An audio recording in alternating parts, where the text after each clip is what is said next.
And they're now planning how to use their parliamentary clout over the weeks ahead. Their Westminster leader, Ian Blackford, dropped into our studio a little earlier, and he outlined the SNP's concerns.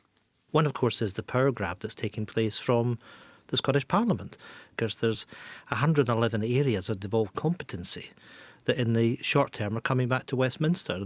So it's the disrespect which is shown towards the devolved administrations. Then, of course, there's the economic situation, because I would argue that nobody, when they voted last June, voted to become poorer.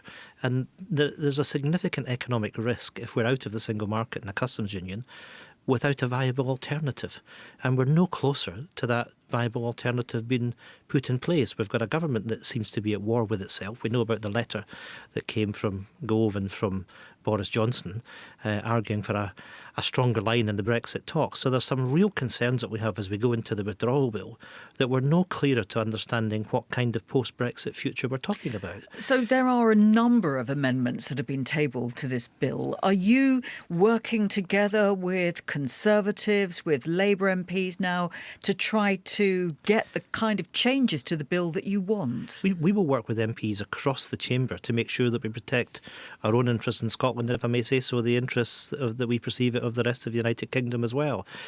So yes, we will work with people. We do want to protect being in the single market and the customs union, and if others are prepared to come to that view, then of course we'd be delighted to work with them. I take the view that if we are going to be faced with a scenario that we're leaving the EU, that we're talking about a no-deal scenario, for example, it's beholden on all of us to work together to make sure that we can protect the interests of people in this country. Well, you want Scotland to be able to stay within the single market and within the customs union, don't you? But, I mean, realistically, you're not going to be able to change this bill to make that happen UK-wide, are you? I'm not so sure. I think if we are faced with a situation of a hard Brexit, I think a lot of MPs are going to be looking at themselves and looking at what impact that will have in their constituencies. And so I don't take it that we are automatically leaving the single market and the customs union as we see things today. And what do you view as the key areas where the government could be vulnerable in the weeks ahead? I think there are 4 areas, very briefly. One, of course, what I've talked about, the devolved settlement, the fact that they're taking back control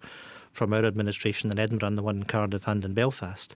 The fact that we're dealing about the economic threats that are there from not getting an effective trade deal.